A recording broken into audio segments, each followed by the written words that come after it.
Hello, early friends! Today I have a very quick video for you. Today we're gonna be talking about the idea of foreshadowing and how to make it a little bit more subtle. But before I go anywhere, allow me to give you the formal disclaimer and remind you that the following is merely just my advice, my opinion, and what works for me. Don't take it as gospel, instead take it as my particular point of view on this issue. So how did this video come to be? Why am I making a video on foreshadowing?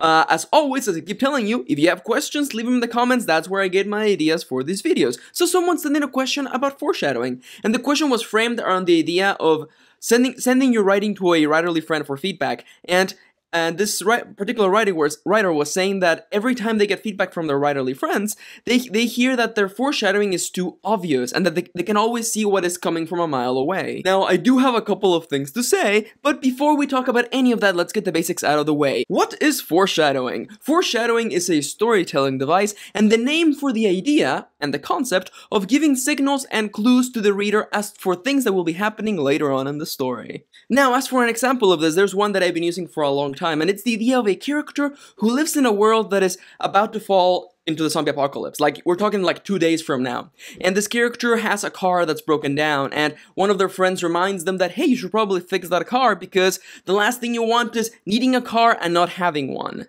Again, foreshadowing is the act of leaving clues for the reader, signs of things that will come later, such as the world falling to chaos and you needing a car to get out of the city and not having one. Okay, now I'm gonna get this out of the way right now. My number one tip for foreshadowing is my number one tip for a lot of things, and that is revision. Revision, revision, revision. Your good old friend revision that you can always depend on. People expect there to be magic tricks to writing, and there aren't any. It boils down to a lot of practice and a lot of picking up things here and there. For me, the big two lessons in writing for me were letting go of control and letting the story be whatever the story wanted to be, and letting go of this desire of wanting my first draft to be good. Forget perfect, be good. And once I let go of those two things, and I find that most writers have to let go of these two things to be able to start completing novels, everything opens up.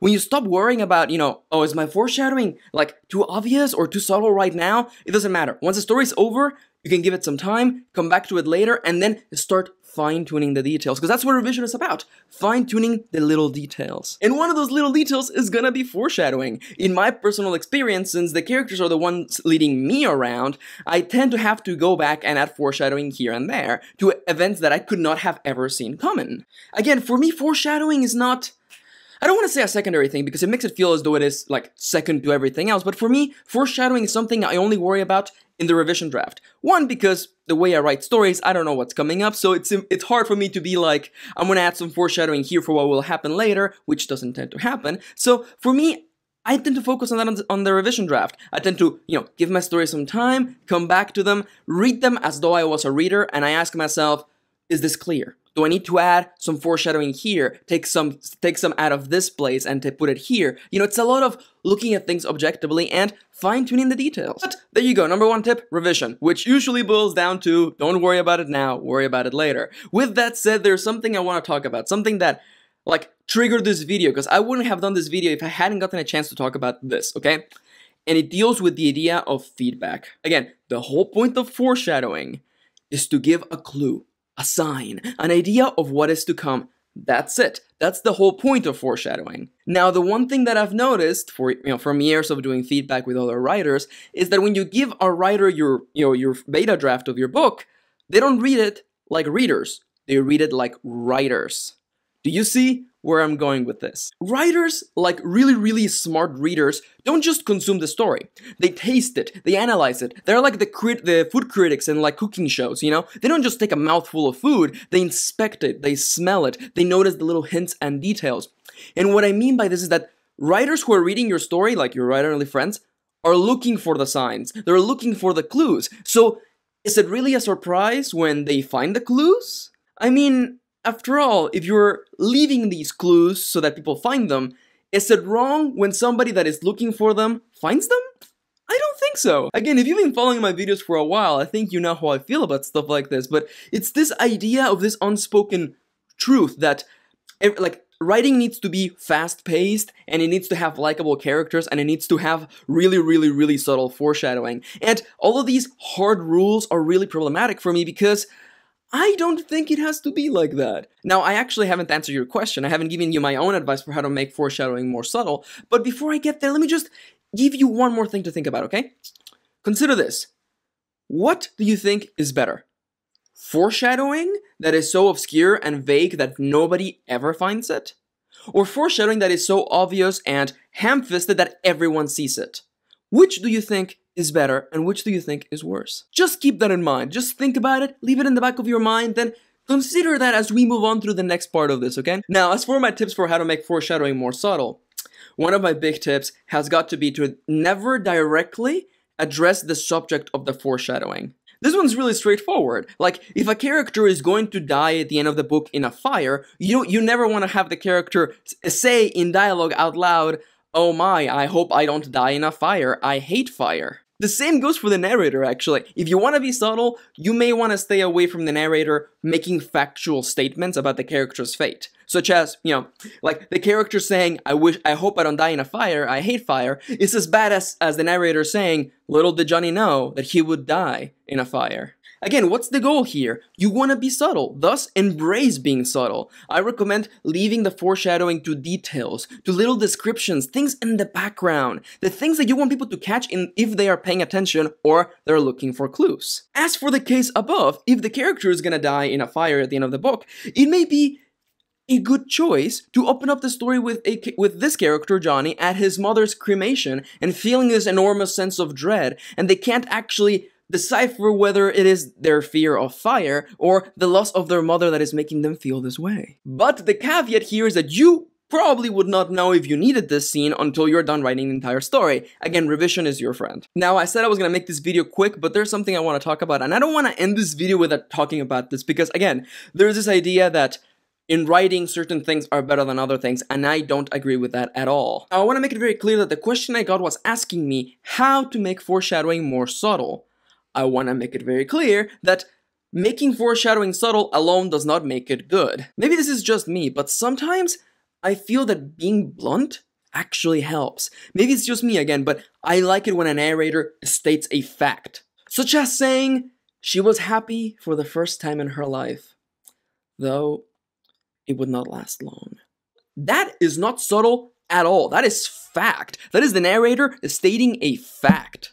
But I like that. Sometimes I actually enjoy reading something like that because to me, it says that the narrator is not on the character's side. The narrator is here telling us the story, and they're not here to tell us the magnificent story of X character. They're here to tell us their story, whether it's pretty or not. Now, just really quickly between just you and me, I grew up reading a lot of fantasy, and a lot of fantasy, especially old fantasy, boils down to like power fantasies, where the main character is awesome and badass and nobody questions how badass they are, and the narrator is just talking about how badass this character is, and I got a little fed up with that. So whenever I see a narrator who makes a statement that directly contradicts what the main character wants or where the main character thinks their life is going, I find that refreshing because it makes the story feel less like a first account sort of story, like a character telling you their story without any sort of like insight, and it feels more like a secondhand story, like a person telling you the story they heard, and they have this insight and this distance. And although the story may be focused on one character, they are not attached enough that they can't turn to me, the reader, and say, "Yeah, they may have made a mistake here." Again, maybe it's just me, but I can't help but like a narrator when they go out of their way to make a statement that gives them character.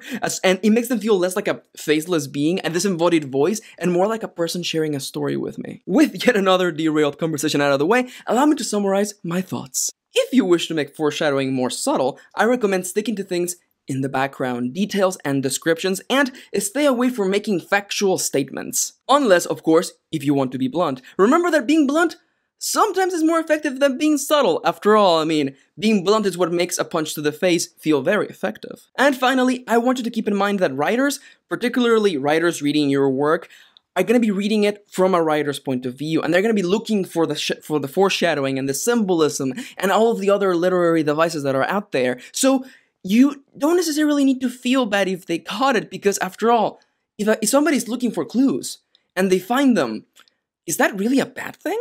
After all, what's the point of leaving clues and having a mystery if you don't want somebody to solve it? But then again, that's just me. I hope this helps though, and I hope that if anything, I've given you another point of view on this particular issue. If you have any thoughts or comments, feel free to leave them in the comments below. I would love to hear your thoughts. And if you have questions of your own that you would like me to answer in future videos, leave them in the comments down below. With all of that said though, I want to thank you for watching. Like, subscribe, do all the socially related things, and if you would like even more writing advice, you can head over to my official writing blog over at maxkieran.tumblr.com. Again, thank you for watching, thank you for spending a little bit of your day with me, and I'll be seeing you soon! Mwah!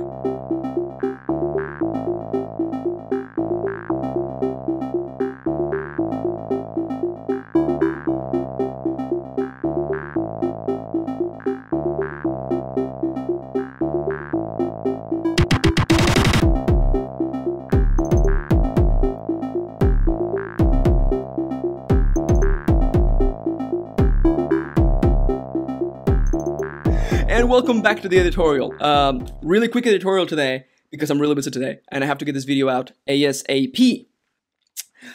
Fun story about foreshadowing, okay? Those of you who know, I wrote a book called Justine's Blood, and Justine's Blood has a very interesting twist 2/3 into the story. And when I first wrote that story, I was so immersed in the writing and the revision process that I honestly thought that no one that everyone in the universe would be able to see that plot twist coming.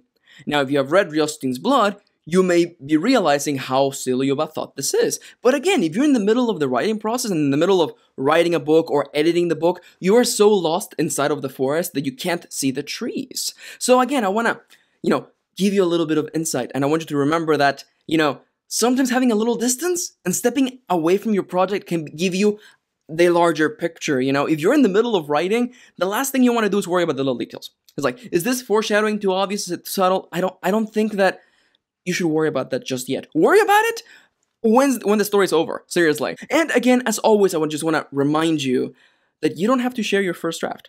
You don't have to share this story until you're confident sharing this story.